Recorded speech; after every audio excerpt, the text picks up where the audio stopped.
Good afternoon, everyone. I'm so glad to be a part of the Earth Culture Fest. India's probably India's most diverse cultural fest that we have online. I apologize if I seem a bit disoriented, but it's always a bit difficult doing this on live from home. I'm still not used to it. So आज हम किसके बारे में बात करेंगे? हिंदुस्तानी खाने के बारे में.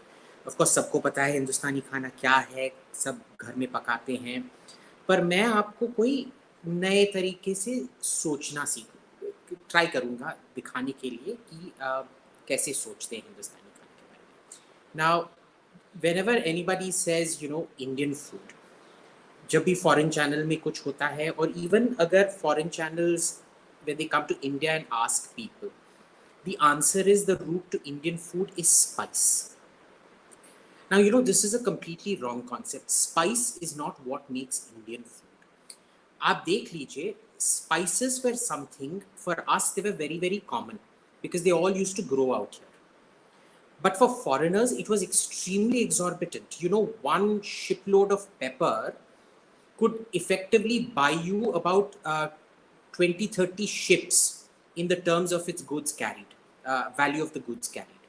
तो इसमें क्या होता है कि जो उनके लिए इम्पोर्टेंट था जब वो आए हिंदुस्तान कॉलोनाइज करने के लिए 1500 से, तब से वो बोल रहे हैं कि स्पाइस स्पाइस स्पाइस, और एक किस्म से द स्पाइस ये हमारे दिमाग में भी घुस गया है कि क्योंकि वो लोग हमको स्पाइस के मसाले के दृष्टिकोण से हिंदुस्तानी खाने को देखते हैं, सो हम भी खुद अपने आप को उस मसाले के दृष्टिकोण से ही देखते हैं, और इसका एक बहुत ही डैमेजिंग असर पड़ा है हमारे कुकिंग पे. क्योंकि हर चीज़ में अगर आप देखोगे, मैंने बहुत सारे फारसी में लिखे हुए हिंदुस्तानी रेसिपीज़ देखे हैं 1700 1800 लगभग के पास में. उसमें क्या होता है कि 1 किलो मटन, लगभग 1 किलो मटन, उन दिनों में किलो नहीं होता था, के लिए बस 1 चम्मच मसाला डाला जाता था, 1 चाय का चम्मच, वो भी टेबल स्पून की बात नहीं कर रहा हूँ, टी स्पून की बात कर रहा हूँ. आजकल क्या होता है, 1 किलो मटन के लिए 10 टेबल स्पून चम्मच डालो ऑलमोस्ट. सो ये दृष्टिकोण एकदम गलत है. What is unique to Indian food are 2 things: the carbohydrates, and most importantly is the oils, the fat that you use to cook. So you see what happens in the east, Odisha, Bengal, the entire northeast, Bihar, is mustard oil, sarson ka tel. Right up to Punjab as well, in Kashmir as well. Then in the south, the cooking medium becomes raw sesame oil. हम कहते हैं उसे gingelly oil, और वो भी south के east coast में, तमिलनाडु, आंध्रा, ऐसे. What happens in the southern west coast, Kerala and Karnataka to some extent, is that you use coconut oil. Now remember, many countries had coconut, but they did not use coconut oil. You see Thai cooking, you associate Thai cooking with coconuts, but they never use coconut oil.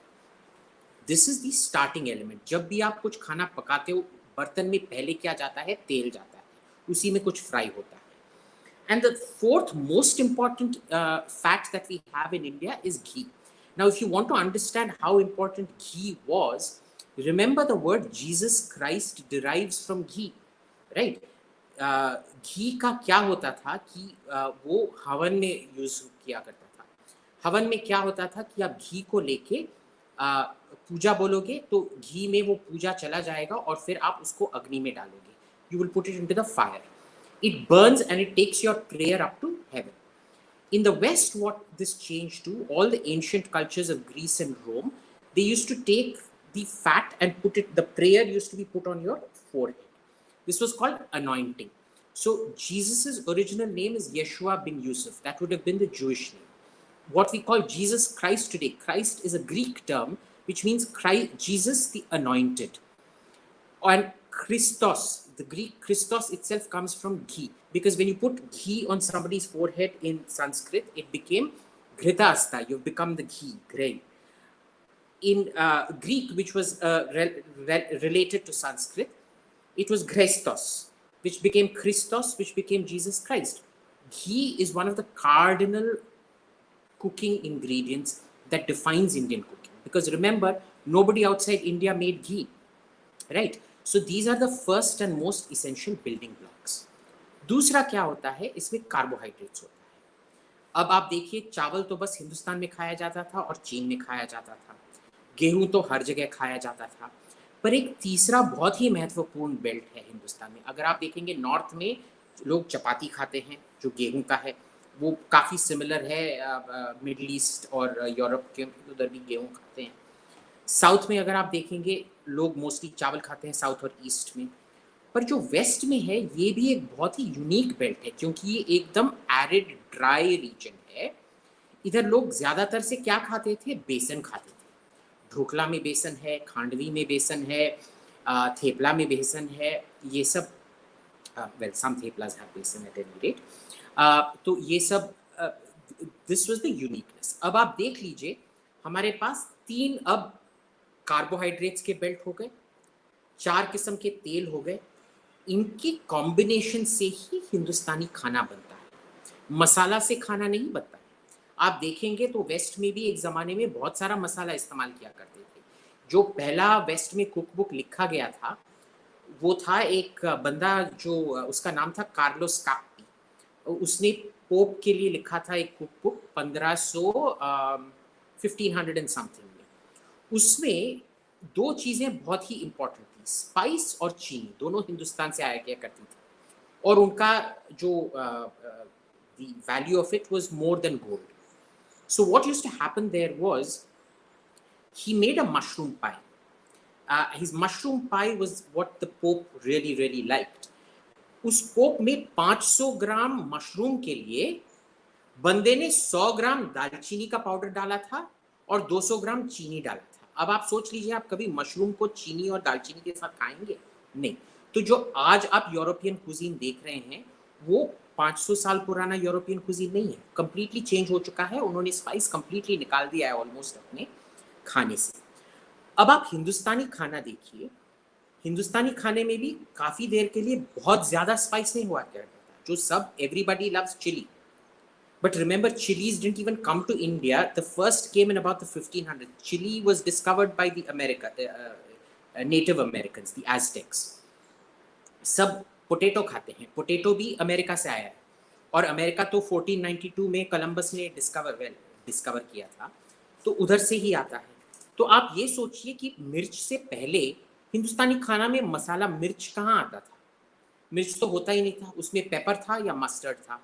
And this is where the mustard oil was very important, because the tikhapana of Hindustani cooking was through that mustard oil.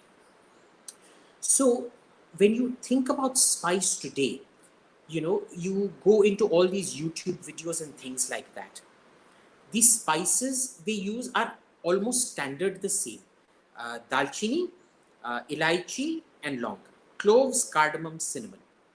This is simply not the case. I have seen, I can relate to you from a Bengali point of view.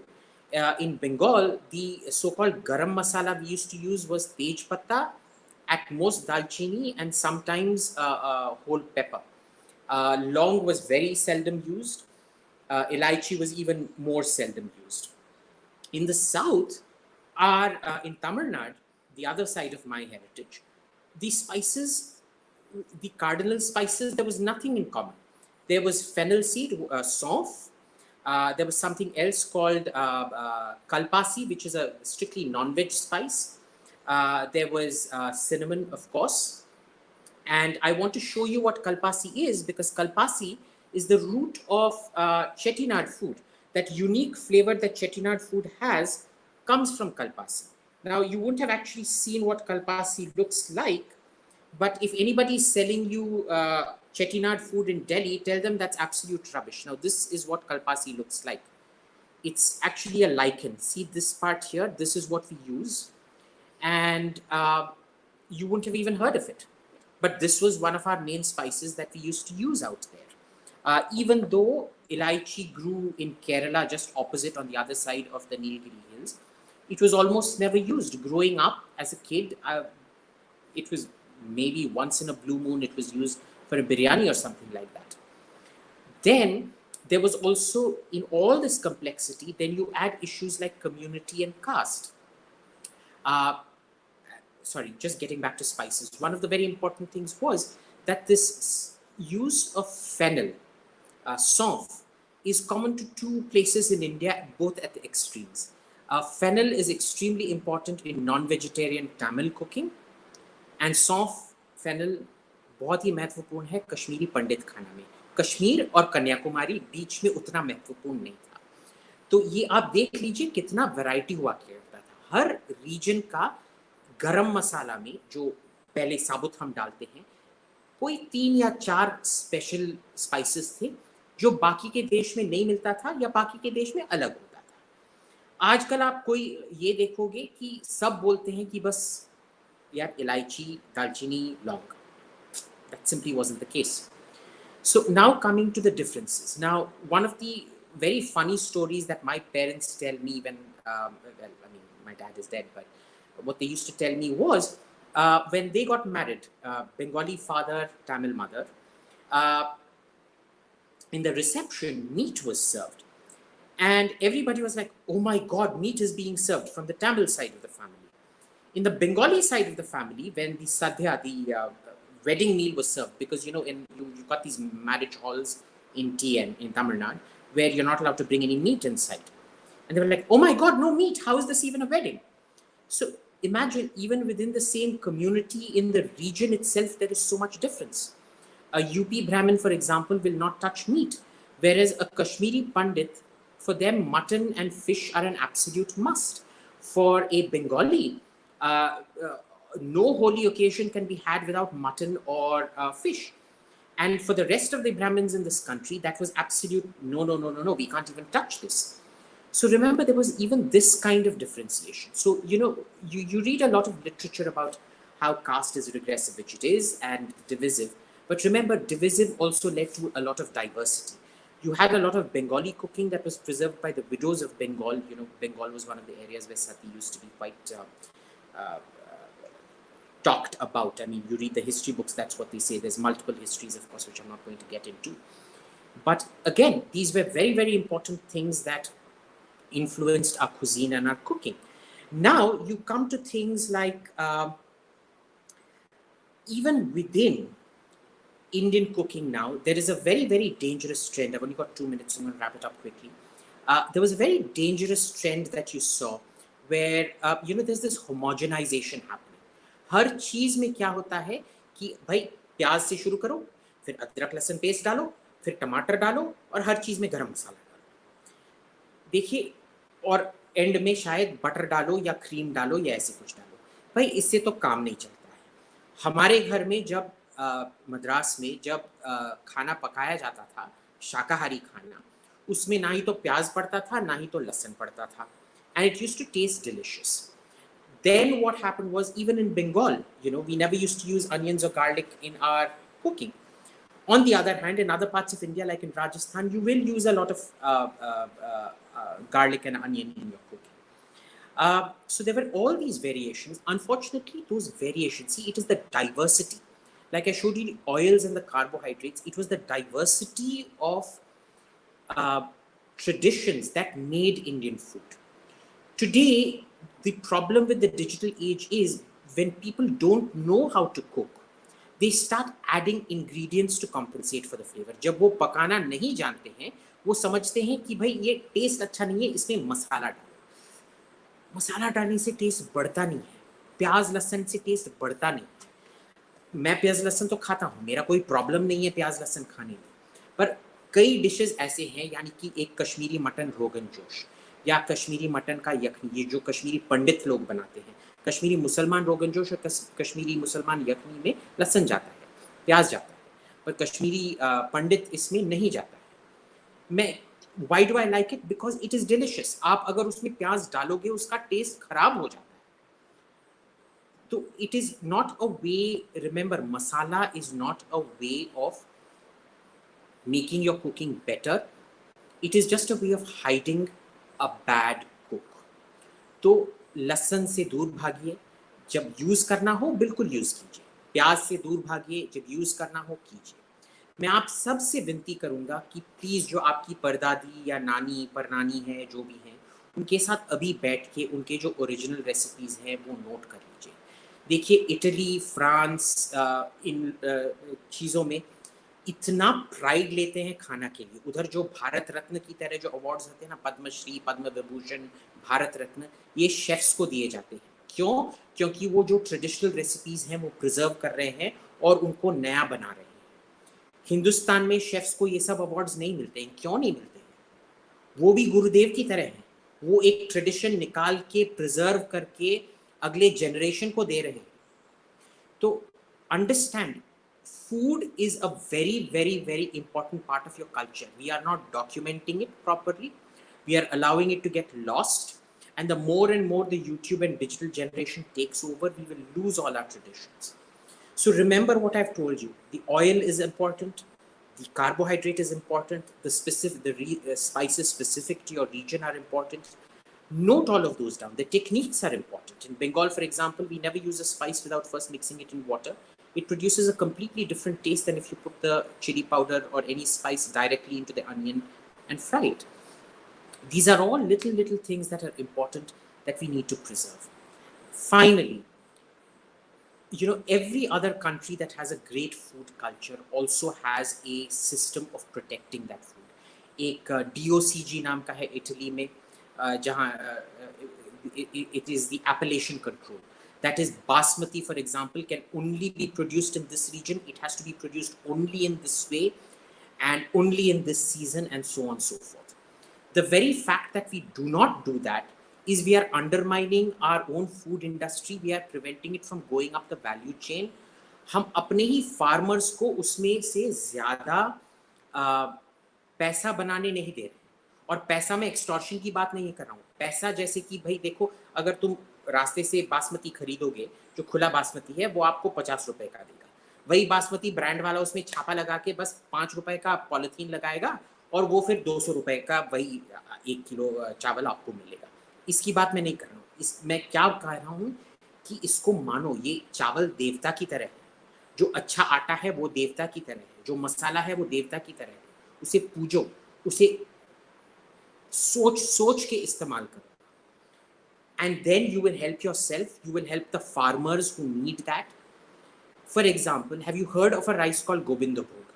It comes, all of us talk about basmati, but Gobindo Bhog is the true pride and joy of Indian rice. It comes from Bengal. It is a tiny rice. You open it and smell it. It smells like hot buttered popcorn. आपको मन करेगा, जब खोलेंगे आपको मन करेगा, अरे वाह, ये तो बहुत सारा बटर डाल के मेरे लिए कोई पॉपकॉर्न लाया है, मैं तो ऐसे ही खाना चाहता हूँ इसे। और पकाने में उसका क्या मज़ा आएगा वो देख लीजिए। इसीलिए जो उसका जो खिचड़ी पकता है वो अलग ही लेवल का होता है। तो अपने देश के बारे में रिसर्च कीजिए। सब यूट्यूब वीडियोस पे मत जाइए।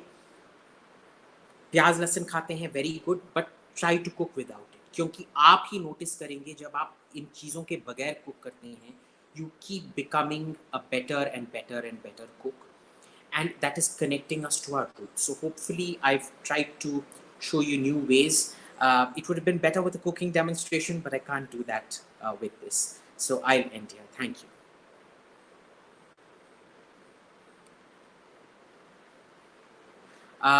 Okay, so answering some of the questions. What is your take on Indian food evolving with global trends? Veganism, no gluten, etc. देखिए, वेगनिज्म का तो काफ़ी ये रहा है, पर हम ये बिना डेयरी के करते नहीं हैं, क्योंकि हमारे इसमें तो घी बहुत ही महत्वपूर्ण है, दही बहुत महत्वपूर्ण है। क्यों महत्वपूर्ण है? क्योंकि हम वेजिटेरियन थे और हमको प्रोटीन चाहिए था, और ये प्रोटीन तो हमको दूध और दूध प्रोडक्ट जैसे पनीर और दही से ही मिलेगा। तो अगर वेगनिज्म करना चाहते हैं वो भी कर सकते हैं। उसमें भी देखिए, आप, Indian food is like Hinduism, कोई भी अनाथ नहीं होता है। हर बंदे को उसके नीचे एक इतनी बड़ी सुंदर सी पेड़ है जिसको हर बंदे को उसके नीचे छाया मिलता है। वेगनिज्म में भी आपको ये मिलेगा। What I don't like about Indian food trends is what I said about spices. हर चीज में मसाला डालना। ये जो सेलिब्रिटी शेफ होते हैं ना, ये हिंदुस्तानी फूड को मार डालेंगे, क्योंकि क्या करते हैं, हर चीज में बोलते हैं कि भाई 10 मसाला डालो। क्यों? ग्लोबल ट्रेंड क्या है कि कम मसाला डालो। मैं ये नहीं बोल रहा कि बस भाई ग्लोबल ट्रेंड फॉलो करके हम फिर से बंदरों की तरह वही करते हैं जो पहले करना चाहिए था, नहीं। But go back to your traditions, that is what Italy did and that is what is happened now, ठीक है। How do I see Indian food evolve? I don't see Indian food evolve. मैंने क्या देखा है, Indian food आस्ते आस्ते devolve हुए जा रहा है, ठीक है ना। एक साइड से तो ये बहुत ही फैंसी रेस्टोरेंट है कि भाई कढ़ी को बोलेंगे delicately simmered yogurt in a kurkuma sauce. Curcuma क्या होता है पता है आपको? टर्मरिक। कुरकुमा आज पॉश टर्म है उसको बोलना curcuma. So gently simmered yogurt and chickpea flour in a kurkuma sauce served with deep fried fritters. क्या है यार? कड़ी चावल है भाई। कड़ी में जो वो वड़े डालते हो वो हो जाता है। तो ये ना ये बहुत अल्ट्रा पॉश हुए जा रहा है एक किस्म से, और उस पॉशनेस के पीछे कुछ सब्सटेंस नहीं होता है। तो हमको आप देख लीजिए वेस्ट में क्या होता है कि हिंदुस्तानी खाना एसोसिएशन क्या है, जब पॉकेट में पैसा नहीं है हिंदुस्तानी खाना के लिए जाओ, जब पॉकेट में पैसा है तब इटालियन या जापानीज, सबसे ज़्यादा तो जापानीज हो गया है। क्यों? क्योंकि वो सब सिंपल सिंपल खाने हैं। जो हमारा घर का जो खाना पकता था, जो गांव में जो खाना पकता था, गांव में आप देख लीजिए बस एक ही बार चूल्हा जलता था और वो एक एक चूल्हे जलने में सब पकना चाहिए था। जो गोबर डालते थे उस चूल्हे में या लकड़ी जो डालते थे, बस दिन में एक बार ही इस्तेमाल कर सकते हैं, सब उसी में पकता था। तो बहुत ही सिंपल हुआ क्या करता था, it used to be delicious. So you know, go explore that. What is my best Indian food memory? I think my best Indian food memory would be the first time I had yakhni. Uh, Yakhni and one other thing which was veta koramba. So मेरे घर में क्या होता था कि मेरी माँ जो थी एकदम खतरनाक सी शेफ थी। जब भी वो पकाती थी ना, कोई उनका लोग डर जाते थे कि मैडम आप इतना घटिया खाना पकाते हो। कोई बोल नहीं सकता था क्योंकि मैडम आईएएस ऑफिसर थी। तो बोलते थे नहीं मैडम हम तो खाना खा के आ गए। सबको भूख लगता था, वो बोलते थे मैडम नहीं नहीं नहीं हमका तो खाना खा के आ गए। वो इतना बुरा था कि जो घर में जो काम करती थी प्रेमा अक्का, वो आके बोलती थी भैया भैया देखो अकाल होने वाला है, विनाशकाले विपरीत बुद्धि होने वाला है, आपकी माँ किचन के अंदर आ रही है और वो पकाने वाली है, सत्यानाश होएगा। उससे जब वो रिटायर हो गई, वो अब बहुत अच्छा खाना पकाना शुरू कर दिया उन्होंने। पर ये उस समय की बात है कि जब मेरे को खुद अपने कल्चर के बारे में नहीं पता था। तो हम क्या करते हैं, रसम जो होता है, रसम और सांबार, ये एक्चुअली बहुत ही लाइट होते हैं। जो नॉर्थ में मिलता है ना, वो बस दाल में इमली डाल दो। देखिए दाल में इमली डालने से वो सांबार नहीं बनता है, ठीक है ना। उसके बहुत सारे टेक्निक्स होते हैं और मैंने देखा है यूट्यूब में भी ठीक से ये सब सिखाते नहीं है। तो मेरा सरप्राइज था कि मैं एक मेरे आंध्रा की एक फ्रेंड थी स्कूल में, मैं उनके घर गया था और उन्होंने बोला, और मेरे को भूख लग रही थी। सब स्कूल में बच्चे, स्कूल के बच्चे को तो सभी भूख, हमेशा हर टाइम भूख लगता है।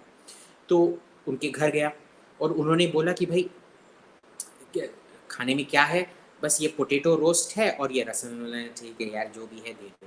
और जब मैंने ट्राई किया, और वो भी घी के साथ, घी का तड़का नहीं था उसमें, हम कच्चा घी डाल के ही खाते हैं। और उसमें क्या स्पेशलिटी है कि जो घी में जब बनाने के समय जो दूध का जो ये ब्राउन जो हो जाता है, वो टेबल में रखा जाता है। उसका एक स्पून लेके उसमें भी डाला जाता है, जो ब्राउन ब्राउन जो मिल्क सॉलिड्स जो हैं वो भी डाला जाता है। और उससे टेस्ट इतना आया, मैंने क्या 15 साल से तो ऐसे लगा कि मैं रसम जानता ही नहीं था। रसम हम रोज खाते थे घर पे, पर जब मैंने ये लाइट बत्ती सब ऑन होना शुरू हो गया सर में, वो था। और दूसरा था यखनी, क्योंकि यखनी में मेरे को पता लगा कि भाई इतने कम स्पाइसेस से, उसमें बस क्या है, बस सौंफ है, सौंठ है, सौंठ यानी कि जो सूखा हुआ अदरक होता है वो है, और एक दो गरम मसाला होता है।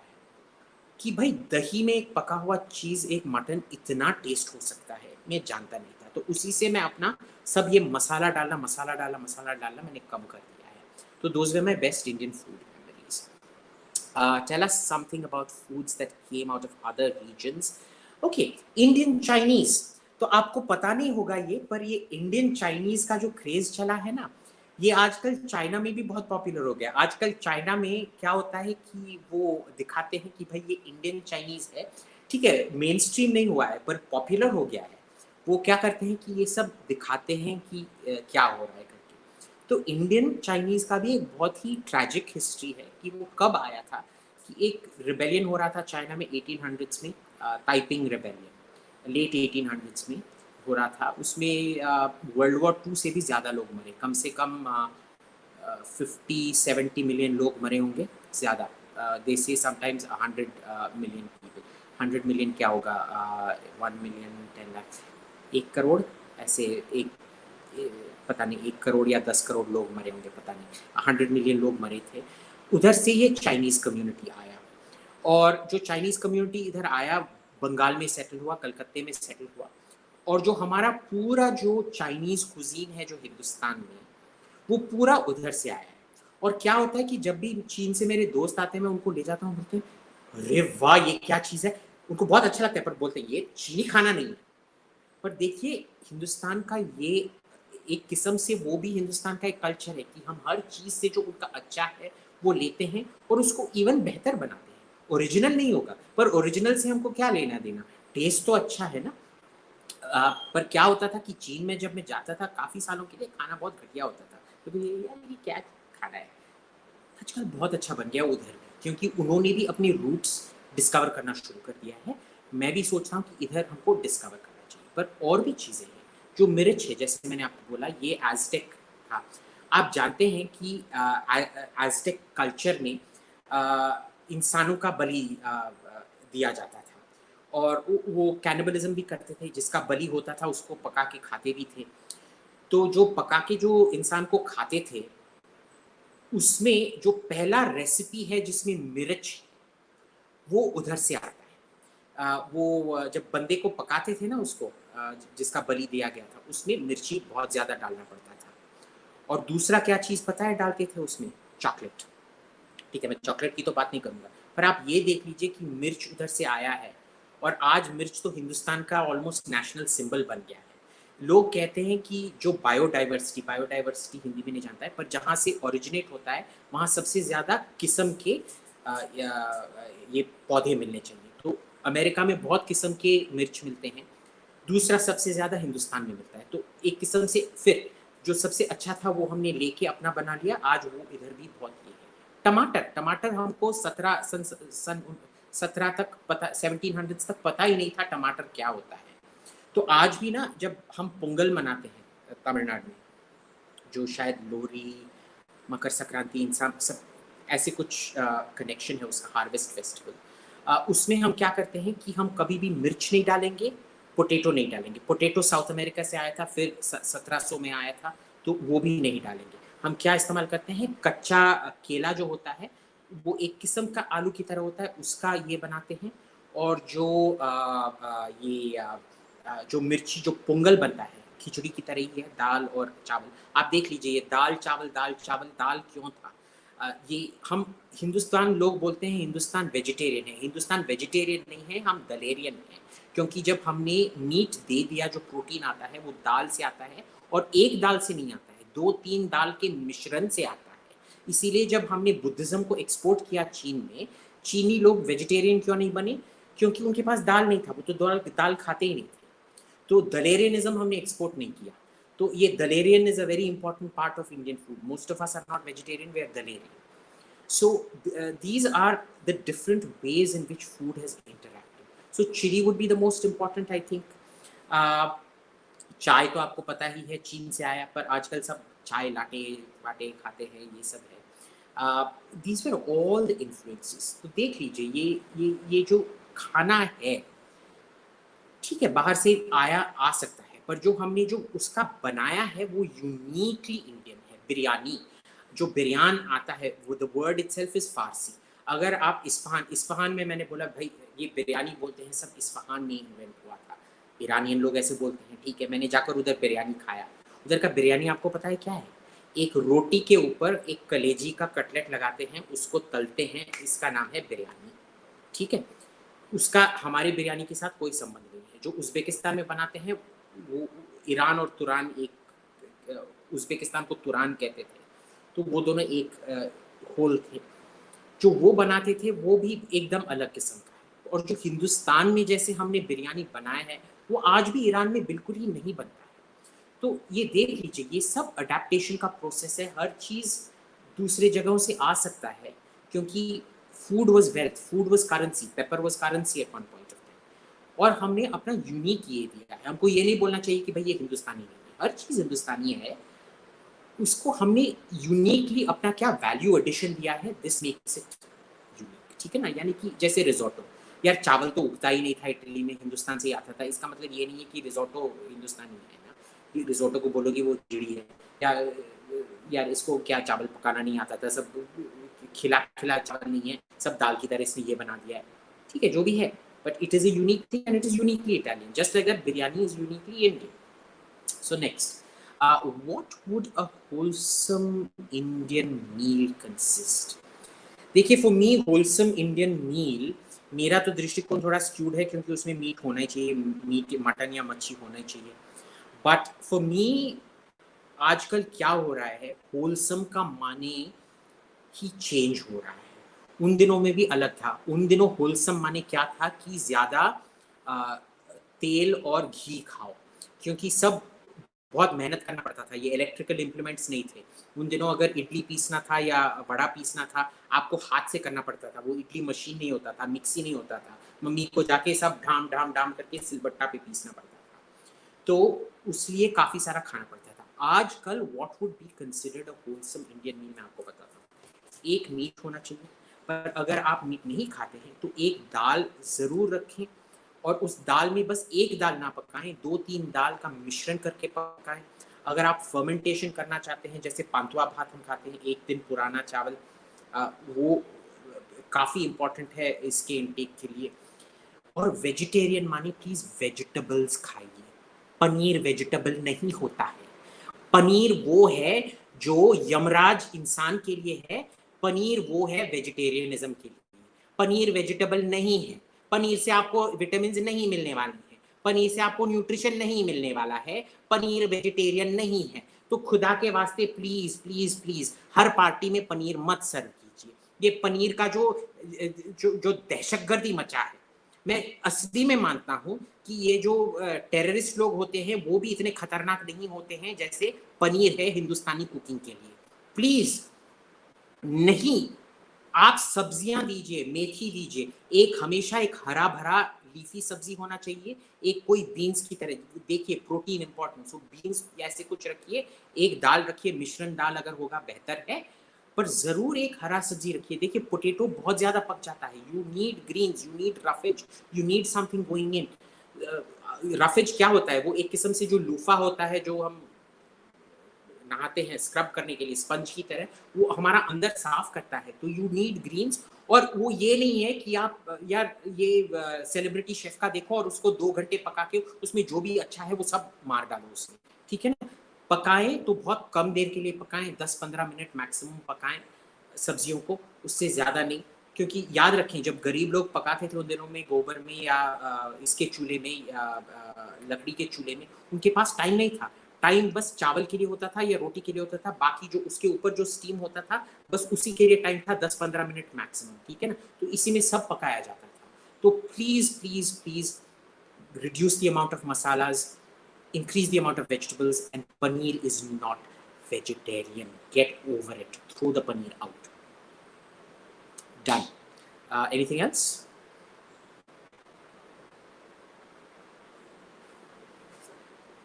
Okay. So I think that's it. I found that fun. I hope you found that fun. It's a bit weird for me क्योंकि मैं आपके साथ interact नहीं कर पा रहा हूँ. But thank you very much. Are there any more questions? No. So thank you so much for being a part of Z Art Culture Lit Fest. Sorry, Z Art Culture Fest. Thank you so much. This was fun for me. I hope it was fun for you. Take care.